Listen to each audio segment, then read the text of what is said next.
Prof, in the context of these analyses, would you agree that corruption should be treated as a crime against humanity? Without doubt. And I've always said, and I think that this, sometimes you've got to raise things to the level of the absurd. Because what does corruption do to a country? Look at the thieving ways of Mobutu Sese Seko in the Democratic Republic of Congo. Congo has never recovered from the thieving of Mobutu and his acolytes. How many people did not have medicine in hospitals, including a hospital named after his own mother, Mama Yemo in Kinshasa? How many died? Perhaps more than in the Holocaust. How many people have died in the Cameroons in the 30 years that Paul Biya has been the president through corruption, and all that money is tucked away in Paris in France? How many people die in our roads because of potholes, because some government official took away money that ought to have been used to make good roads?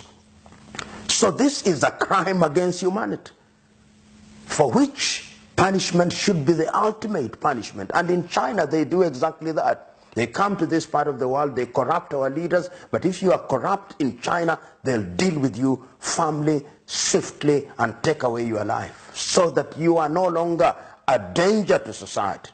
I believe that corruption should be a crime against humanity, because the impact of corruption in Africa in many areas, how many people are maimed because we imported polio vaccination that were not potent, so that somebody could buy a mansion in Florida or some other island in the United States of America or in the Caribbean. How many? How many of the roads here in Nigeria, how many have been involved in defense contract corruption, so that we have in a situation where we cannot have things that we ought to deserve? I mean, it has been more pernicious than any other thing. Corruption has killed more people than the civil wars combined in Africa. And yet we treat it with velvet gloves.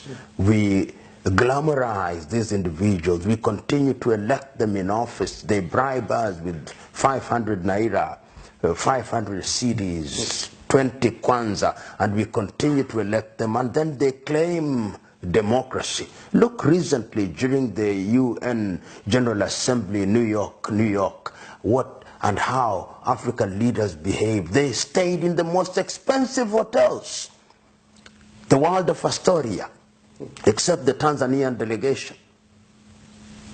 And yet, in their homes, people don't have potable water to drink. Yet, in their homes, there is no medicine in hospitals. You know, sometimes in an interview setting such as this, we appear to be intellectualizing about it, to be philosophizing about it. But if we walked out 2 kilometers away from here within Lagos, there are real things. There could be testimony of a woman who delivered on the roadside because there was no health facility. There are real issues in Africa, very real. Perhaps sometimes we should take these interviews there so that they are testimonies. Great.